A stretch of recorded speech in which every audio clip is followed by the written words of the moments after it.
Hi everyone, welcome back to the Watch Insider. My name is Brian and thank you all for logging on.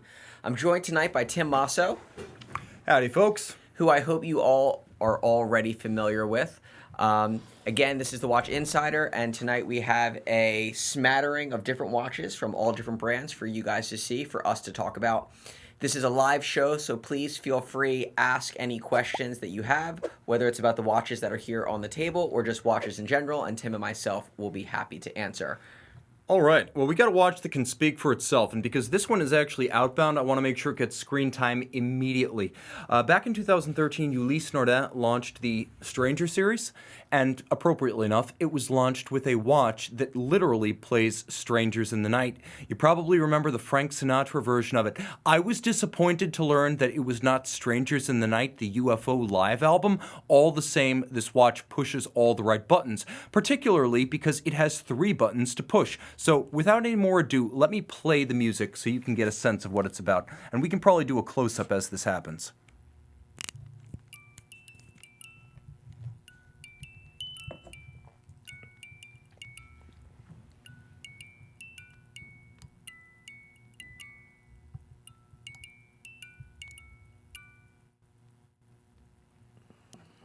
Now, the watch is automatic winding, but you wind the mechanism for the music box through the crown. This is a 45mm white gold limited edition of 99, I should say, from the 2013 model year. And as you can see, it's fairly straightforward, though amusing in the way it works. It will play Strangers in the Night or that extract from it on the hour or on demand. Press right here to hear it on demand. Press right here to activate or deactivate the music box function. And then the crown is a multi-function like you'll find on a Royal Oak Concept or Richard Mille, where you have the date. That's your quick set for the date. That is your time setting. Note that the watch goes into hacking seconds mode when you put it in time setting function, and then I can change the time, obviously. But then it also goes into winding mode, where you can use the crown winding in 2 different directions to energize the base movement, caliber 69, as well as the music box function. I'll throw it on the wrist, but it is an imposing thing, the size and shape roughly of a Grubel 4C.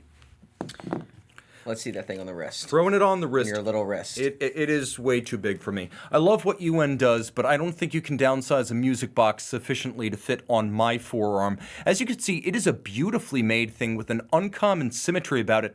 And Ulysse Nardin's only watch in 2015 was a version of this that played We Are the Champions by Queen. Okay. Very cool piece, and not something that we see too often. And if you're wondering what the case back looks like, it is a solid case back, just so you know I'm not depriving you of anything in particular. Okay, so quick welcome back to all of our regulars, Eddie Landsberg, Matt Forster, Scottish Watches. Guys, thank you for tuning in. I want to give a quick shout out to Harrison Kendall from our media team who is here tonight. He is quite cranky to be here, I think, Tim. It's probably a little bit past his bedtime.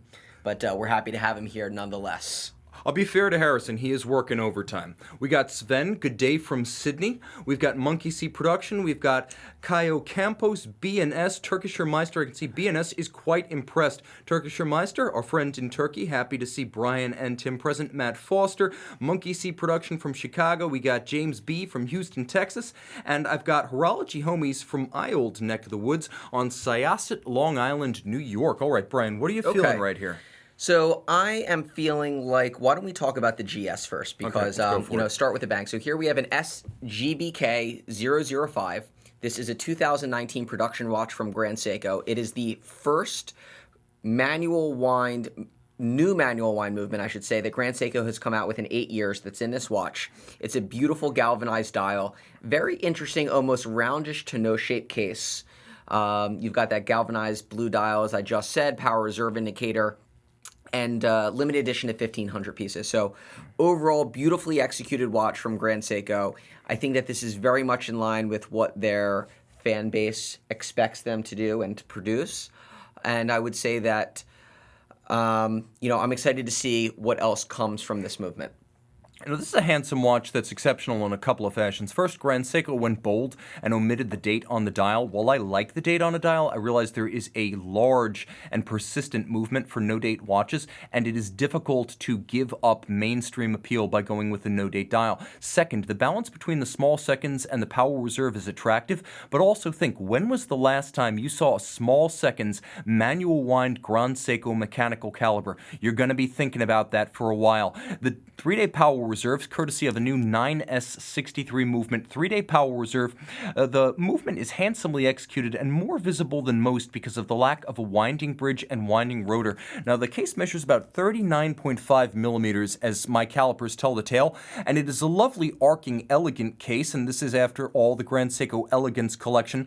Well, there are a couple of Urushi lacquer dials in this series. This particular one is blue galvanized, as Brian mentioned, and it is the Owatta dial, or the look of snow scattering from the peak of Mount Owatta in northern Japan outside of Grande Seco studios. So you have that imagery, and Grande Seco likes to be quite literal with its imagery.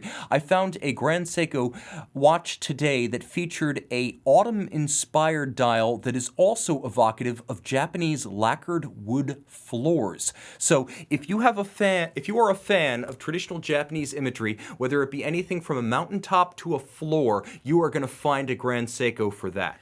And, you know, one of the decisions that I really do like is them having the power reserve indicator on the dial really leveled out both sides. Yeah. So, you know, it probably would have had a lot of empty space there if it was just the sub-second. So I think that, you know, having both on the watch was, you know, really unique. I'd rather have both or none. And that's a problem a lot of the spring drive watches have, because they wind up with this off-centered power reserve down at 7 o'clock that turns a lot of people off because it seems so imbalanced. The natural spot for that would be at 9 o'clock to counter the date. Here, happily, Grande Seco did achieve that level of symmetry. And yes, it is a Zaratsu polished stainless steel case, so if you know about that Zalitz machine tin plate polishing that Grande Seco does, this watch has it. It has one other detail that I appreciate, is this case is designed to be a fusion of new and old. You could see the vintage Grande Seco logo from 1960 on the buckle itself, which I appreciate, because the company always fleshes out the whole watch right down to the buckle. Let's talk about something that is in no way traditional. Let's go straight for black ceramic. Okay, so here we have the new Laureato in black ceramic with a skeletonized dial. I've brought Laureatos on the show before. I've mentioned how I'm a big fan of the watch. I'm a fan, you know, of GP's heritage, and I would say that this is a watch that often goes underlooked and is definitely undervalued in the marketplace. I'd say, you know, more utilitarian version of this watch in the stainless steel, both in the chrono and non-chrono, are very nice. Here they went out with a bang in black ceramic with the skeletonized dial, at what I would say is an attractive price point, all things considered, relative to some of the other brands out there that have similar watches with skeletonized dials. You know, size and fit is really good. Why don't you put that on the wrist? We can talk definitely. about it. By the way, blang, a combination of bling and bang, Yes. we're absolutely going to make that a thing. That is now a thing. You have the high polish and brush links, so there's a nice contrast there between the bracelet and the case, and you know you've got the different polishing on the case as well. You know, overall, I just think a really nice and beautifully executed watch. And I have to say, the worst thing about Nautilus, Aquanaut, Royal Oak, and Overseas is that inevitably that finely finished metal, whatever metal it is, gets destroyed by your first contact with a doorknob, a door frame, or a car seat buckle.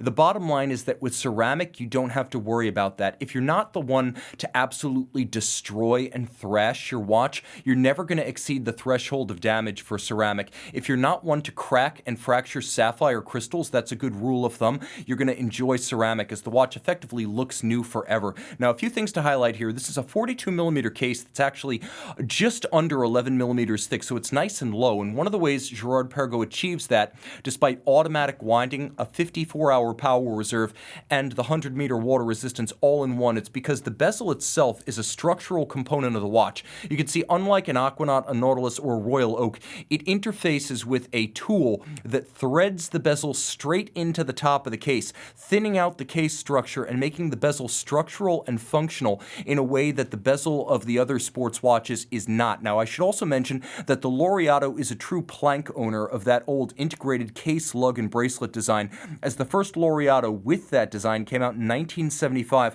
1 year before the Jumbo on Journe, before the Nautilus, 2 years before the Vacheron 222 and the Rolex Oyster Quartz. So this is a native of this style, not a Johnny-come-lately. This model, released in November 2017, is a handsome and unconventional watch because while it does feature electrospark erosion to create the skeletonization, there is a lovely mirrored chamfering, including many interior angles inside of these bridges. So the hand finishing element is present and correct. You have an open barrel that shows you a tightly coiled mainspring, which acts as an informal power reserve indicator, and then you've got a free sprung balance in this GP caliber 1800-006. This is a movement GP rarely uses, and then only for premium watches. It's not the old automatic 3000, 3100, 3300 family. It is a new architecture, a larger movement for bigger casebacks, longer power reserve, tougher and more accurate. It's everything the old movement wasn't. Plus, in this skeletonized form, it's a Royal Oak killer and an absolute dream to own. Oh, right. Couldn't have said it any better myself. I like that piece. Yeah, no, it's a very fun. We had it recently in steel as well, didn't we? You know, we've got one in steel somewhere in my bag down here in 38 millimeters, but I'm probably not going to be able to find it. Oh, skeleton, no. I haven't seen the one in steel. A couple months back, I think. Yeah, I think that one was in and out before I even had a chance with it. Okay, let's pivot back to dress watches. Fine. Which one? We'll go with the Vacheron. So, rare beast here. We have a Vacheron 38 millimeter Squallette. Yellow gold case, yellow gold movement, hand decorated, in-house chronograph. Absolutely beautiful watch, and I think that this watch for me is representative of why Vacheron truly deserves to be in, the big three. Just beautifully executed, great size, and I just think that it's watchmaking at its finest. This is the kind of watch that exhausts superlatives. First, it's not that big. At 38 millimeters, this is a watch executed in excellent taste. Welded lugs, a simple case profile. It's not the 47101 with the skeleton dial. You can see the case is different from the 47101. It's also not nearly as common as the historique chronograph 4101 because between 1991 and 1993, 100 of these were made between platinum and yellow gold. So you are talking a very scarce watch. This is also wonderful pre-Richemont Vacheron watchmaking. Now, features that I like here that you might not see at first glance, the lovely flange located inboard of the bezel. You can see how broad, satin finished, and indexed it is. And then as we move inboard, you have that lovely flange outboard giving way to a movement that is the caliber 1140 SQ. That's basically the Llaman 2310 that went to the moon as the Omega 321 and went in the Patek Philippe 5070 as the Patek Philippe CH 2770. But this movement right here has been freehand skeletonized, not like the Girard-Perregaux. This is not electrospark erosion. This is manual and by hand. Every individual bridge and plate is then freehand engraved, in some cases leaving an extraordinarily small amount of material for the structural and mechanical functions of the watch. You can see the Vacheron Maltese cross logo over the open barrel. You can see the floating registers on the dial, the satin finished steel of the keyless works adjacent to the crown. Turn it all over, it's just as attractive.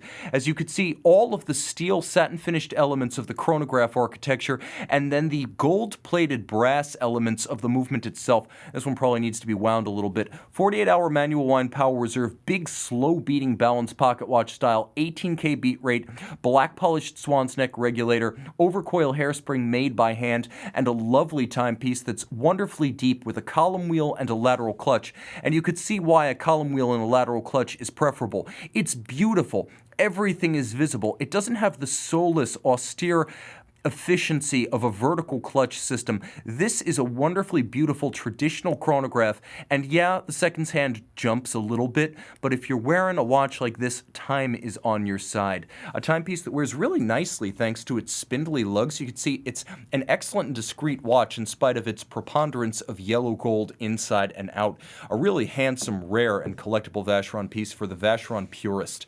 And an example, I'll add, of the value you can find in incredible eye-popping watches not called Royal Oak, Nautilus, Aquanaut, or Rolex.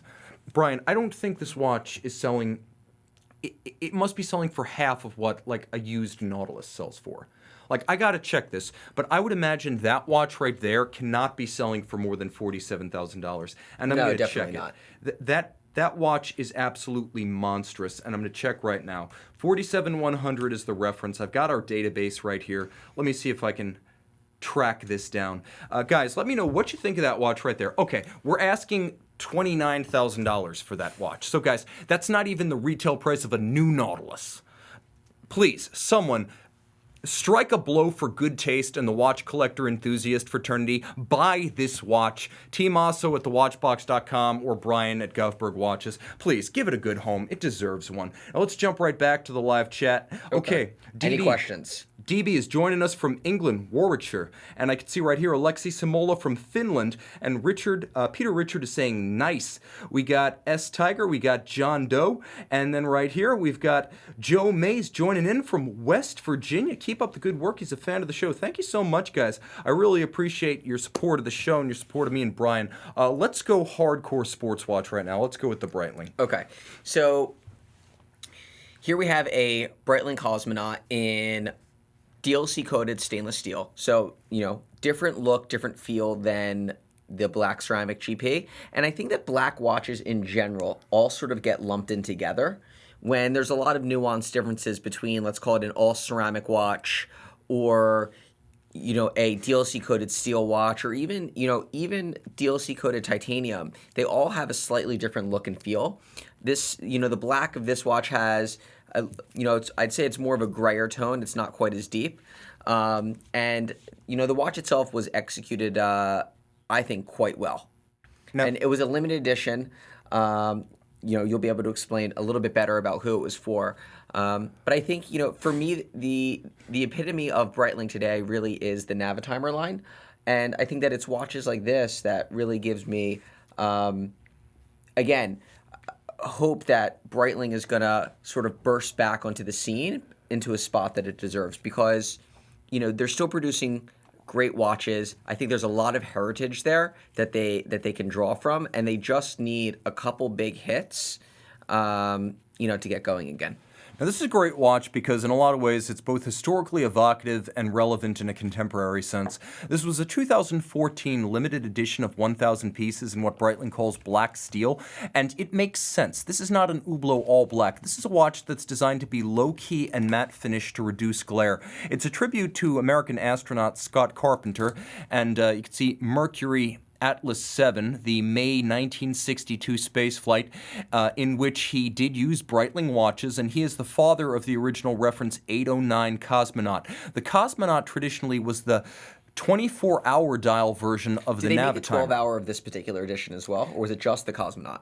I believe this particular watch is a one-off of 1,000 pieces because it also uses the very rarely seen 24-hour manual wind Breitling in-house caliber B02, which was also used on the Breitling for Bentley Le Mans 24 hours. So you don't see this movement very often. But I know that they made a similar watch in the DLC, but with the 12 hours as opposed to the 24. It is entirely possible that there is a DLC black Navitimer with a 12-hour dial kicking around. This watch in particular is not that, but it's exquisite because it does reference a real piece of Breitling's aviation history, aerospace history, with the Scott Carpenter connection, the Cosmonaut 24-hour dial. And by the way, this is not just a 24-hour printed dial. The hour hand actually makes one circuit per calendar day. Now, you have a calculator bezel outboard, and anyone who's gone through military flight training realizes that the use of the logarithmic scale calculator is still very much part of elementary flight training.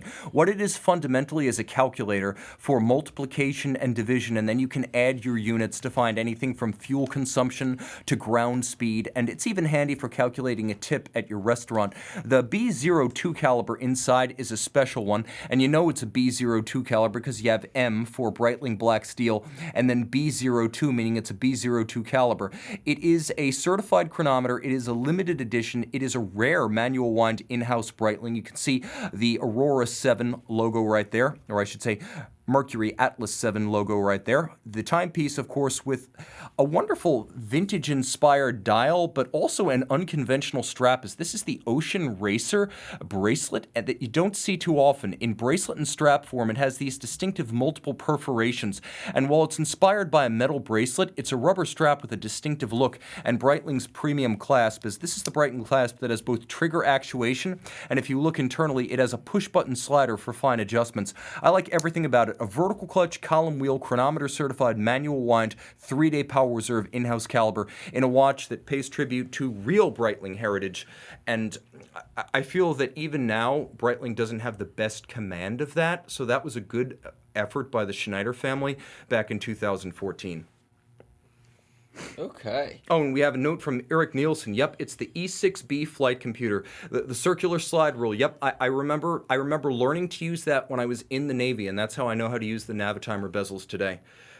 And bump, right here, we've got Love Watches USA joining in. Good evening, all got in late. Love the program. Thank you for your support. We got Blue Shirt Buddha. We got Mark S. We've got Outlaw joining in, and greeting both Brian and myself. Let's talk about, guys, do you have questions, by the way? Because this is an interactive show, and we love when you ask the questions. I can run through 25 watches at a time, and I do that twice a week, but this is an interactive show for the two of us. So please. So why don't we, while you guys are coming up with some questions to ask, we can talk a little bit about the auction from last night, the Phillips auction. Also, why don't you talk a little bit about how Journe did, and we'll use that as a segue to the Journe that we've got. Okay, so in last night's Phillips auction, I think it was called Game Changers, is that right? The Game Changers auction. A prototype Reserve de Marche Journe was put up for auction, and it's one of 3 that had been made. I believe the story is that it was for 3 of his original partners in the brand. Maybe you can... That squares with my understanding of his original partners. Yes, and all 3, and it was part of, I think, was it Swiss law that you had to give, there was something that had to do with Swiss law from what I understand in terms of coming up with these watches and giving out the 3 pieces in order to create a partnership. Something like that. It may have been that there was some need to exchange equity or Yes. value, and that's how they enumerated the value in the equity. Exactly. So 3 prototype watches were made. This one is the only one that's come up for auction. From what I know, it's the only prototype Journe that's ever come up for auction. And it's a watch that has traditionally performed in the $40,000 to $50,000 range. And it sold at $200,000, not including the premium, so $250,000, which was an exceptional result for the watch and above and beyond where I think anybody ever expected it to be. This is all in conjunction with a platinum gold dial resonance early piece that also sold for $250,000. So you're seeing these early Journes now really boom and bring big numbers at auction. That's a fact. For $250,000 for a Journe prototype, that's an exceptional yield. First, because his prototypes rarely come to market. Second, because First one, I think. There was nothing else about the watch that would have dictated a $250,000 purchase price. It was simply the fact that it was a prototype, it was available, and it was a Journe, which is remarkable because it traded almost not at all on its actual ownership history, but rather what it was and its substance. Exactly. Yeah. Normally a watch like that, it's, the owner was one of his partners and his partner was bigwig XYZ. It didn't trade on that at all. We had a question, best racing watch from a member of our audience. By the way, Scottish Watches in the Box. I owe that man a podcast, and I want to do his 100th podcast. We're going to put together a day this week to make that happen. Please, that's important to me, and I apologize for spinning my wheels. So answering Matt Forster's question, if it's a charity auction, I believe you get to claim a portion back when you do taxes. Any tax people, guys at Cellini said 50% back in taxes. We were talking only watch. So from my understanding is that there is no benefit to, at least within the United States, it could be different in other countries, that if you purchase a watch at auction, especially something like Only Watch, the difference between the market value of the watch or the retail value of the watch and what it goes for at auction can generally be written off. So for example, if you buy a car that has a sticker price of $75,000, it's readily available at $75,000, and you buy it at auction for $150,000, that you can write off that $75,000. But if it's a one-off item and you're not able to justifiably show that this should have cost this, then you're not able to write off any of it. And again, on something like the Grandmaster Chime, I don't know how you can go if they actually do ask and say, okay, what does this item cost regularly? There's nothing that you can really do to show what it would cost. I think, you'd have to get a written statement or something from the manufacturer if it was a Grandmaster Chime. I will say this right here. Question from Edward Ledden of Sweden, Tim, best racing watch. A couple of watches come to mind, none of which are the Rolex Daytona. I would say the Girard-Perregaux R&D01 was designed for specifically this, especially if you're contesting a 24-hour race. That's a great one. I would also say the JLC Amvox, the original, was beautifully loomed, easy to use, legible, visible, and a wonderful option because in reality, if you are racing or part of a crew, you're probably wearing some kind of Nomex glove, and it's impossible to use chronograph pushers, especially screw downs like a Daytona. So to be able to fat finger that case actuation system, the articulated case actuator of the Amvox 2 family, including the DBS and the Grand Chronograph, that's probably a great solution if you're actually on the team and you are using fat fingers to start your chronograph and stop your chronograph. I would also say if you're a baller, something along the lines of, I mean, hey, why not go out and get yourself a double split, time the stints of two competing cars, figure out which one is spending more time on the track and which is spending more time in the pits. I would also say, honestly, an IWC Big Pilot ain't bad as long as you're not inside the car fiddling with a 5-point racing harness, because the thing will catch. But in terms of legibility in the middle of the night, it doesn't get much better than that. Finally, I would also say something along the lines of a first-generation Omega X33, because they're really user-friendly, or Breitling Aerospace with one of the backlight models, because it makes a lot of sense to have a multi-function quartz. If you're really racing and using this as a tool, having the 24-hour format, having the split seconds chronograph, having the countdown timer to remind you of pits, having a loud alarm you can actually see, having we need to talk about this watch. Yeah, we definitely will. We'll come back to that. Also, just having all of that functionality in one instrument, and it's so important that you have something you're not afraid to nick. So if you're actually racing like WeatherTech Series, FIA GT, British GT, I would recommend something multifunction quartz, highly visible, and maybe not too expensive. But if you want a mechanical watch, the Girard-Perregaux R&D01 was built for precisely that by Luigi Macaluso, formerly owner of Girard-Perregaux. We've got Long Mak One more joining question from Denmark. Thank you. I'm going to butcher this. Twerkischermeister. Can the PP auction record be justified?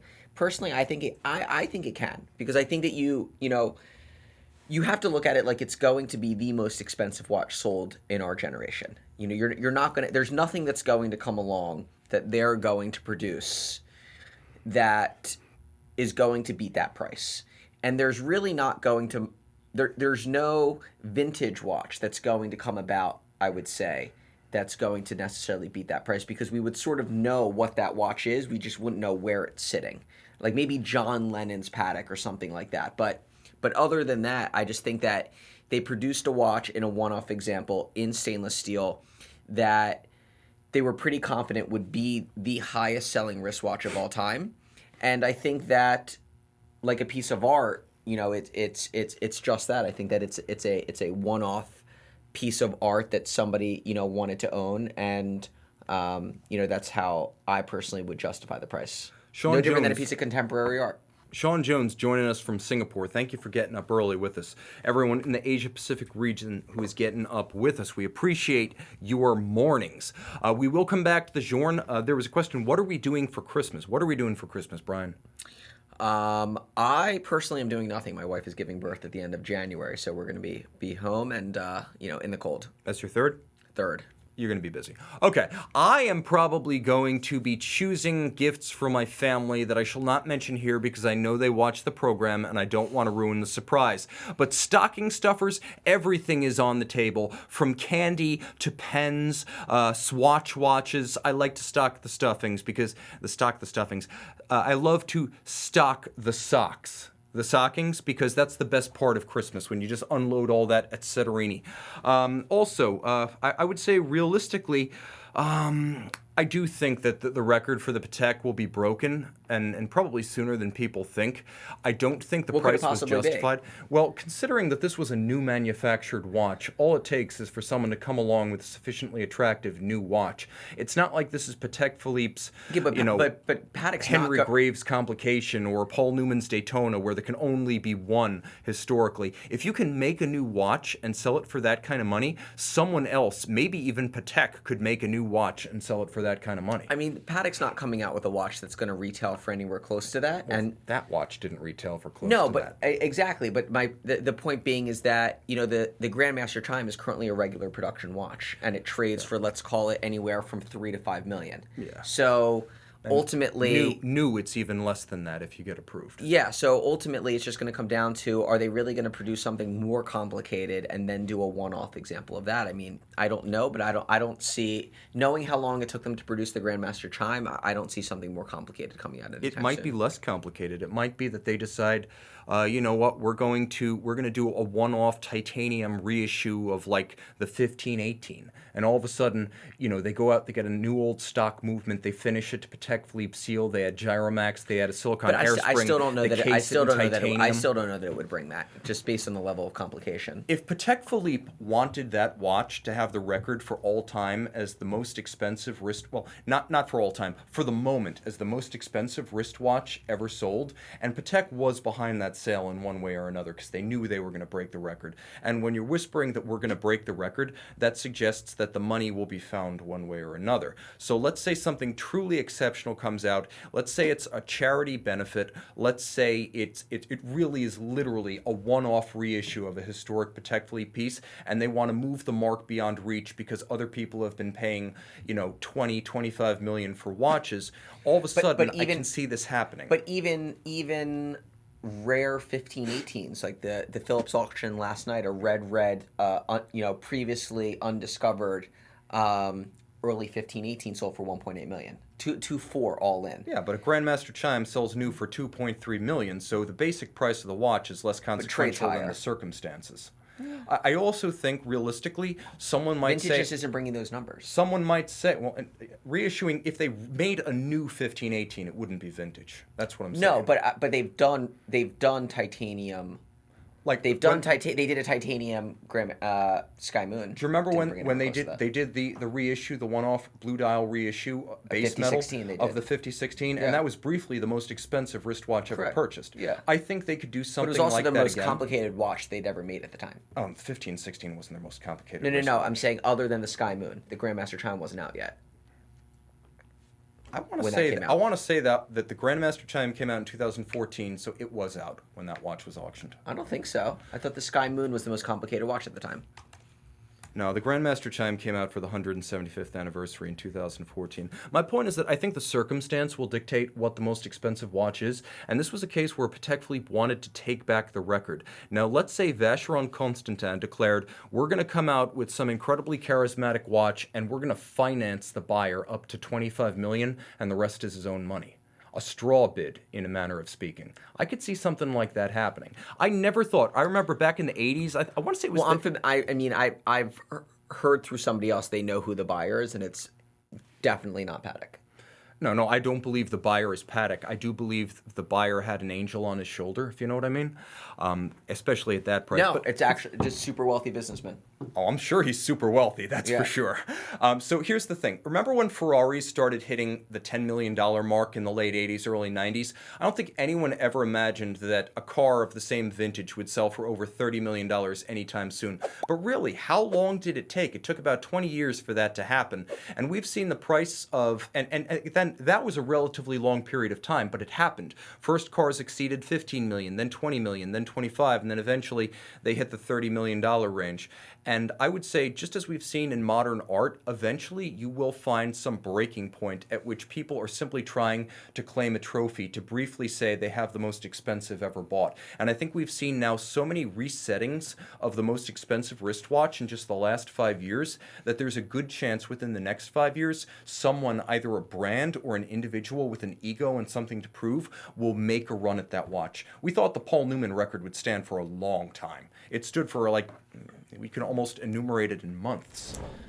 I mean, again, it's a function of there's a base level. I look at it like there's a base level retail to the overall watch where you then where then just becomes a multiple of what it should trade at. And I think that this particular auction for this particular watch was going to be the most expensive watch ever sold, because you just look at, again, you look at where the production model trades at. You can see where the rose gold example that was made for the 175th, they only made a finite number of those. Those are effectively not even available at the $10 to $12 million mark. So you have to know that if the rose isn't even available, if somebody wants to write a check for anywhere from 10 to 15 million, let's say, then this was going to have to go more than that. So, we'll see what happens, but I don't know what can be created, and I don't know even if an F15, 18 would do it at that. On what could be created that somebody would then write that check. Well, I mean, the basic price of the watch has no relevance because Paul Newman's Daytona probably cost a few $100 when he got it. And the Grandmaster Chime, again... Well, that's provenance. When it sells for 15 times its retail price, you know something else is going on. So I think it's going to be the circumstances more than the basic watch itself. I do think ultimately it'll stand for a long time. I think you're right about that. It'll stand for a long time compared to Paul Newman's Daytona or that 5016. Yeah. I think ultimately it's going to be the circumstances. If you look... I have to say, the postscript to Only Watch is that if you take Journe and Patek out of the equation, Only Watch is not doing very well. I mean, you know what? It's been going on for a long time, and I think that there's, I was a bit surprised by some of the watches. I was excited by what D. Bethune, and then we'll quickly revert back watch. to. I was excited about what D. Bethune and were created. I think it was truly, a really good melding of both of their brands. They came together. They created a really interesting, unique piece. But a lot of the other brands, I think, just honestly, they changed the dial. They didn't do enough in my mind in order to sort of. I think a lot more could have been done. Yeah, I would like to see true unique pieces. After all, the whole thing, let's say it was like 31 million Swiss francs for the Patek. Well, the whole auction brought in like 38 million Swiss francs. Then you have to factor in another million plus for the Journe. Okay. Okay, we're ending on this note because they're going to kill me in the back now. So back to this Journe here. So here we have a 38 millimeter Octo Loon. This is a red case. It has this beautiful salmon color pink dial. It's a brass movement watch. So when Tim turns it over, you'll be able to see. So this was an early Journe brass movement representing that was from the within the first 5 years of production, and even more special is that this is on a all rose gold bracelet. So Journe bracelets are, for lack of a better word, quite expensive. And I would say that they were particularly uncommon on his 38 millimeter pieces. You see them a lot more nowadays, but not nearly as much. Back when he was producing even the 38s and the 40s, they were more traditionally strap watches. So, but here we have a 38 millimeter bracelet. It gives the watch a completely different vibe. I know some of the folks in the chat were mentioning that they would like to see this watch on a strap, but it's got such a, I just think, killer uniqueness to it being on this rose gold bracelet. And I agree with you there. If you want it on a strap, that's an easy reversal to make.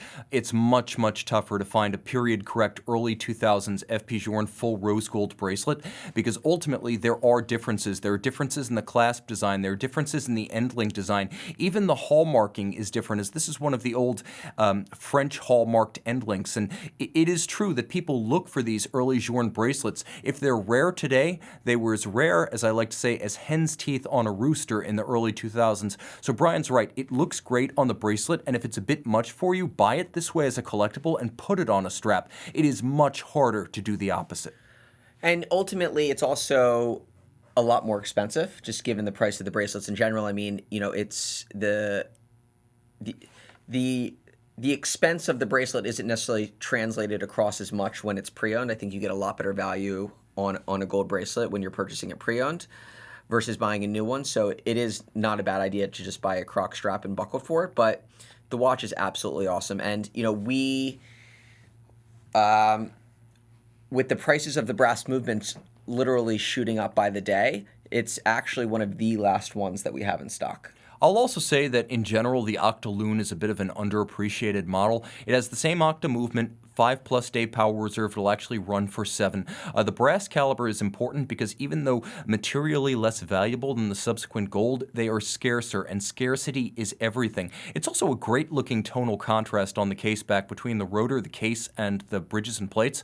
So a great watch and a handsome uncommon, Journe. As a I lot don't of even think folks, it's on the website. We actually had a few other brass Octoloons on the website. I just had them taken down because I think with what's going on with the brass movements, prices are just gonna rise, and I like having them. Definite, good. I would say this watch is an opportunity for someone who wants to go for a currently unheralded model in a very rare and desirable configuration. If you want to go long on Journe by going after something no one else is seeking at the moment. It's not a ruthenium, it's not a torb, it's not a res, but it is a wonderful, uncommonly seen and uncommonly beautiful and romantic mechanical watch. If you want to talk about the most poetic complications, Moon Phase deserves to be right up at the top. Awesome. Good stuff, guys. Thank you so much. Yeah, thank you everybody for logging on tonight. We are at 99,000 subscribers. This was the first presidential debate of the 2020 season here in the United States. I hope you joined in and enjoyed. People like it when we debate. I'll have to come up with some good topics, and then sort of also have all like the the facts and notes for next time. That way, it's like I seem much more prepared. No. It's good. It's good that it's spontaneous. They pop questions on us, and we're not ready. Thanks to everyone who joined in. Got up early, stayed up late. If you're from those remote portions of the globe, double thanks to everyone who watched in a second or third language. Yes, and lastly, as I just mentioned, we're at 99,000 subscribers on the Watchbox Studio channel. Please tell your friends about us. When we get to 100,000 subscribers, I'm going to give away a cool prize on the show. Good stuff. Awesome. I'm Tim. I'm Brian. This is the Watch Insider, and thank you all for logging on.